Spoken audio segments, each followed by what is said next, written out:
How has the Formula 1 form guide changed across the 2026 season? To properly judge the gradual shift of form, we've divided the season into two equal sections. But how, I hear you ask? There's been 11 races, so that doesn't quite work. And yes, you'd be correct in that thinking. What we've done is to divide the season using the first 5 rounds and the most recent 5 rounds. Rather conveniently, this means that the race removed from the equation is the highly controversial Monaco Grand Prix, which saw the result massively skewed by a multitude of penalties for pit lane speeding, producing a result that was so far removed from any true form that it should never be regarded in this conversation anyway. Yes, this means Pierre Gasly's impressive podium does not feature, and neither does Fernando Alonso's sole point, but we don't make the rules. Well, maybe we do. The first 5 races. Mercedes was an unstoppable force across the opening 5 races of the season, with 4 wins for Kimi Antonelli and 1 for George Russell, as the Silver Arrows amassed a stunning 219 points across the period. Ferrari was second best on 147. In the drivers' battle, this level of early success saw Antonelli take a 43-point lead over his teammate. Given the Italian's winning form and the size of his early lead, there were some less than subtle paddock murmurings that the title may already have been decided. The fact that Russell was just 13 points clear of a rather underwhelming Ferrari of Charles Leclerc, who was in turn 3 points ahead of Lewis Hamilton, only added to this feeling. Such was his dominance that Antonelli wrapped up a staggering 87.9% of points on offer. Not a bad return, nor was Mercedes' 84.2% haul. If this isn't championship winning form, then we really don't know what is.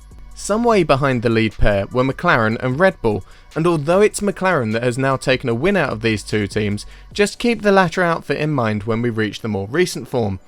In the midfield, it was Alpine that led the way, with 35 points and a pair of 6th place finishes, with 1 each for Franco Colapinto and Gasly. The French manufacturer had 14 more points than the nearest challenger, Racing Bulls. Indeed, Racing Bulls was more concerned with Haas, who were now just 2 points behind and had made a strong start to the new era. The most recent 5 races. Since Monaco, there has been a new sheriff in town, or rather, an old guard. The recent races take into account Barcelona, Austria, Great Britain, Belgium and Hungary, and had the season begun at this stage, Hamilton and Ferrari would be at the summit. Such has been Antonelli's drop in form that he would be in 5th place, level on points with Leclerc, but behind on countback of 2nd place finishes. What's most surprising about this turnaround is that although there has been no repeat winners in this period, Hamilton, Leclerc, Russell, Antonelli and Lando Norris all taking 1 win apiece, the 7-time champion has gained a grand total of 79 points, an increase of just 7 from the earlier period. Instead, his gains have come mainly from 2 primary sources.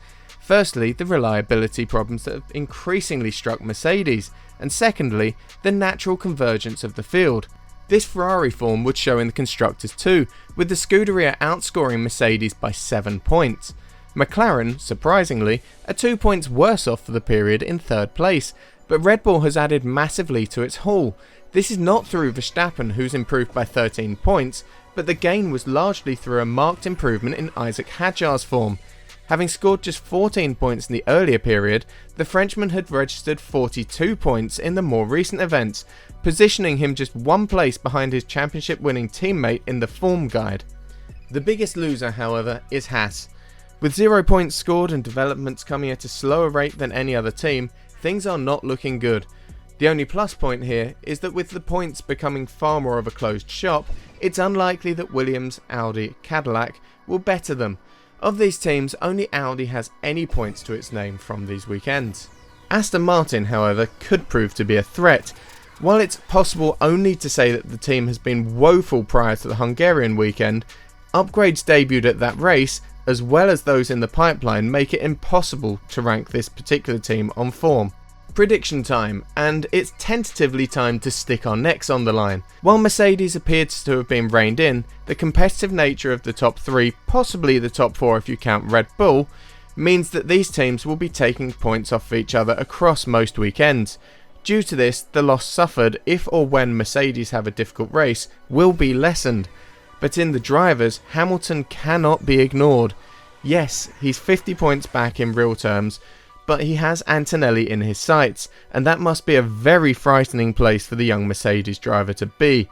In reality though, it would be some comeback should Hamilton pull this off, so Antonelli remains the hot favourite, not something that you'll catch Toto Wolff saying, despite his somewhat patchy form.